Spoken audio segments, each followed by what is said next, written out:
All right, let's talk about grip for, say, deadlifts, RDLs, snatch, clean and jerk, things of that nature. And really this is for, CrossFitters, Olympic lifters, people in our boot camps, things of that nature. This is not really necessarily geared towards powerlifters and things like that. But I'm talking about your general CrossFitter and, say, perhaps your average Joe getting into a fitness class, things like that. But we're pretty strap happy here because, first of all, I want to train the deadlift and get someone really good at that. I don't want to have weak grip strength or anything like that, but you got to consider I don't want your grip to be failing, causing your posture muscles to fall apart and putting your back and posture muscles at risk for injury.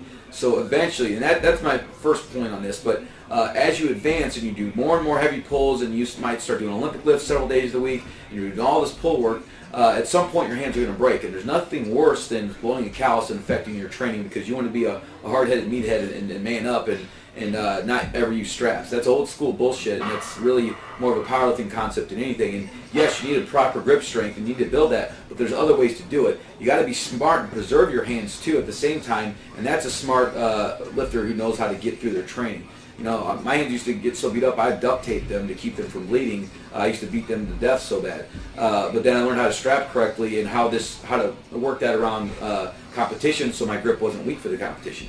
But 80% of the time in snatches, I'm definitely using straps, probably even more. I don't use them in the clean and jerk or anything like that.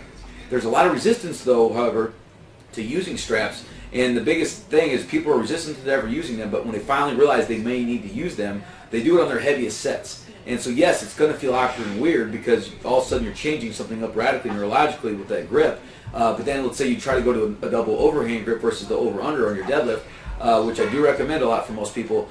So the hook grip, double overhand grip, we're trying to develop a good strong Olympic lifting pull position, and it's better for symmetry and posture, so you're not rotating when you do that overhand grip. Your shoulders trained in a different fashion when you have one over and one under. So I prefer to keep it symmetrical and not risk rotating at the back chronically, developing one erector or hip external rotator more than the other. Got to consider that.